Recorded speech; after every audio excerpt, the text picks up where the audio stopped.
Fort കൊച്ചിയിൽ ലഹരി mafia പിടിമുറുക്കുന്നു. ലഹരി വിൽപ്പനക്കാരെക്കുറിച്ച് പോലീസിന് വിവരം നൽകിയ യുവതിയുടെ കട കഴിഞ്ഞ ദിവസം ഗുണ്ടകൾ അടിച്ചു തകർത്തു.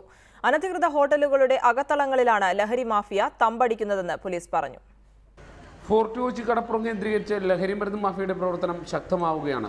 ലഹരി തലക്ക് പിടിച്ച ഒരു കൂട്ടം യുവാക്കൾ നിരാലംബയായ സജിത എന്ന യുവതിയുടെ പെട്ടിക്കട തല്ലി തകർത്തു. സജിതയുടെ കടയ്ക്ക് സമീപമെത്തി ഒരു കൂട്ടം ആളുകൾ പതിവായി ലഹരി ഉപയോഗിക്കാറുണ്ടായിരുന്നു. ഇത് ശ്രദ്ധയിൽപ്പെട്ട സജിത ഇക്കാര്യം പോലീസിനെ അറിയിച്ചു. ഇതോടെയാണ് ഇവർ യുവതിയുടെ പെട്ടിക്കട തല്ലി തകർത്തത്.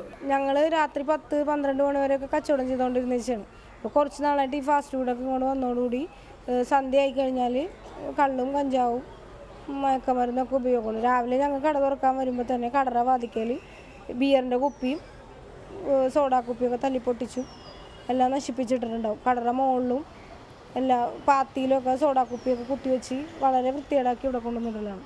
ഫോർട്ട് കൊച്ചി കടപ്പുറത്ത് കോർപ്പറേഷന്റെ അനുമതിയില്ലാതെ അനധികൃതമായി നിരവധി താൽക്കാലിക ഹോട്ടലുകൾ ആരംഭിച്ചിട്ടുണ്ട്. ഈ ഹോട്ടലുകൾ കേന്ദ്രീകരിച്ചാണ് ലഹരിമരുന്ന് വിൽപ്പന ശക്തമാകുന്നത്. ഇവിടെ മയക്കുമരുന്നും മദ്യവും ഒഴുകുന്നതായിട്ടാണ് കണ്ടുകൊണ്ട് രാത്രികാലങ്ങളിൽ സ്ത്രീകൾക്ക് ഈ വഴി യാത്ര ചെയ്യാൻ തന്നെ വളരെ ബുദ്ധിമുട്ടാണ്.